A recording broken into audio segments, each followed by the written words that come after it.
এই স্থানীয় সংবাদ। আসসালামু আলাইকুম। বাংলাদেশ বেতার রাজশাহী স্থানীয় সংবাদ পড়ছি রুকসানা আক্তার লাকি।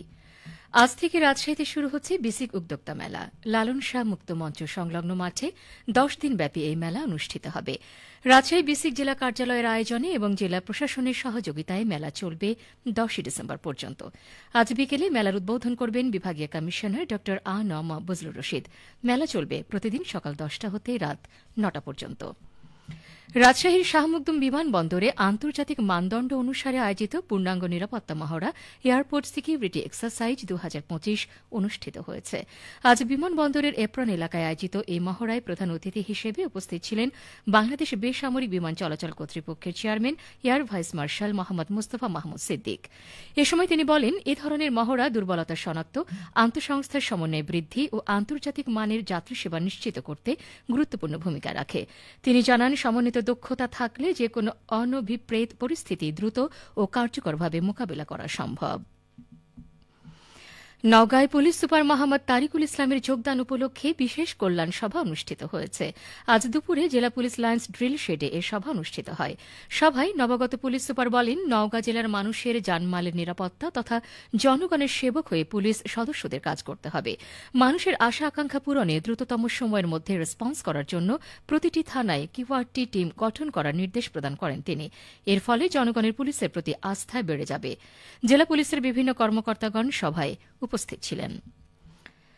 নাটোরে নবাগত পুলিশ সুপার মোহাম্মদ আব্দুল ওয়াহাব নাটোর জেলা পুলিশের বিভিন্ন ইউনিটের কর্মকর্তাদের সাথে বিশেষ মতবিনিময় সভা করেছেন। গতকাল পুলিশ সুপারের সম্মেলন কক্ষে এই সভা অনুষ্ঠিত হয়। পুলিশ সুপার মতবিনিময়কালে নাটোর জেলার আইন শৃঙ্খলা পরিস্থিতি স্থিতিশীল রাখা সহ সাধারণ মানুষের জনজীবন স্বাভাবিক রাখার লক্ষ্যে সর্বোচ্চ আন্তরিকতার সাথে কাজ করতে সংশ্লিষ্ট অফিসারদের প্রয়োজনীয় দিক নির্দেশনা প্রদান করেন। সিরাজগঞ্জ জেলা কারাগার পরিদর্শন করেছেন জেলা প্রশাসক ও জেলা ম্যাজিস্ট্রেট মোহাম্মদ আমিনুল ইসলাম। এ সময় কারা কর্তৃপক্ষকে প্রয়োজনীয় নির্দেশনা দেন তিনি। গতকাল কারাগার পরিদর্শনের সময় বিভিন্ন ওয়ার্ড ঘুরে বন্দী কয়েদিদের সাথে কথা বলে তাদের খোঁজ খবর নেন জেলা প্রশাসক। এ সময় কারা কর্তৃপক্ষকে কয়েদিদের স্বাস্থ্যসম্মত খাবার, প্রয়োজনীয় চিকিৎসা, পর্যাপ্ত শীতবস্ত্র প্রদানের পাশাপাশি স্বজনদের সাক্ষাতে কারাবিধি রক্ষা ও পরিষ্কার পরিচ্ছন্ন পরিবেশ নিশ্চিতের নির্দেশনা দেন জেলা প্রশাসক। এদিকে যমুনা নদী থেকে অবৈধভাবে বালু উত্তোলনের দায়ে সিরাজগঞ্জের কাজীপুরে ভ্রাম্যমাণ আদালতের অভিযানে 2 জনকে 50,000 টাকা করে মোট 1 লাখ টাকা অর্থদণ্ড দেওয়া হয়েছে। এছাড়া 7 দিনের মধ্যে বালু উত্তোলনের সরঞ্জামাদি অপসারণের নির্দেশ দেওয়া হয়েছে। গতকাল উপজেলার ঢেকুরিয়া ইকো পার্ক এলাকায় এই অভিযান পরিচালনা করা হয়। কাজীপুর উপজেলা নির্বাহী কর্মকর্তা ও এক্সিকিউটিভ ম্যাজিস্ট্রেট মুস্তাফিজুর রহমানের নেতৃত্বে অভিযানটি পরিচালনা করা হয়। রাজশাহী অঞ্চলে মিশ্র ফল চাষ এখন জনপ্রিয় ও লাভজনক হয়ে উঠেছে। একই জমিতে ফল ও অন্যান্য ফসল বা সবজি একসঙ্গে চাষ করা হচ্ছে। এতে আয় বৃদ্ধি পাচ্ছে এবং জমির গুণগত মানও ভালো থাকছে। এ পদ্ধতিতে বিভিন্ন প্রজাতির আম, মাল্টা ও লেবু, এমনকি ড্রাগন ফলের মতো নতুন ফসলও চাষ করা হচ্ছে। অধিক উৎপাদনশীলতা ও সম্পদ ব্যবহারের দক্ষতার জন্য আধুনিক পদ্ধতিতে সেচ, ছাঁটাই ব্যবস্থাপনা সহ আধুনিক প্রযুক্তি ব্যবহার করা হচ্ছে। ফল সবজি মিশ্র চাষ স্থানীয় অর্থনীতিতে নতুন সঞ্চার করেছে এবং বিশেষ করে বরেন্দ্র অঞ্চলের কৃষিতে নতুন দিগন্ত উন্মোচন করেছে। কৃষি সম্প্রসারণ অধিদপ্তরের অতিরিক্ত পরিচালক ড আজিজুর রহমান বলেন, কৃষকদের আগ্রহ ধীরে ধীরে বাড়ছে, কারণ তারা কম সময়ে বেশি লাভ পাচ্ছেন।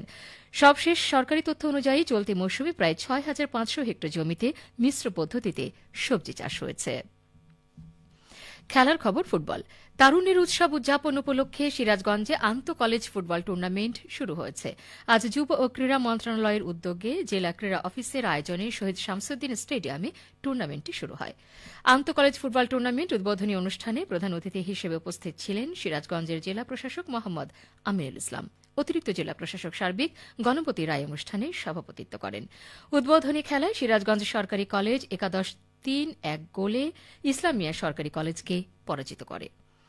সবশেষে আবহাওয়া। আজ দুপুর 2টায় রাজশাহীতে তাপমাত্রা ছিল 25.6 ডিগ্রি সেলসিয়াস।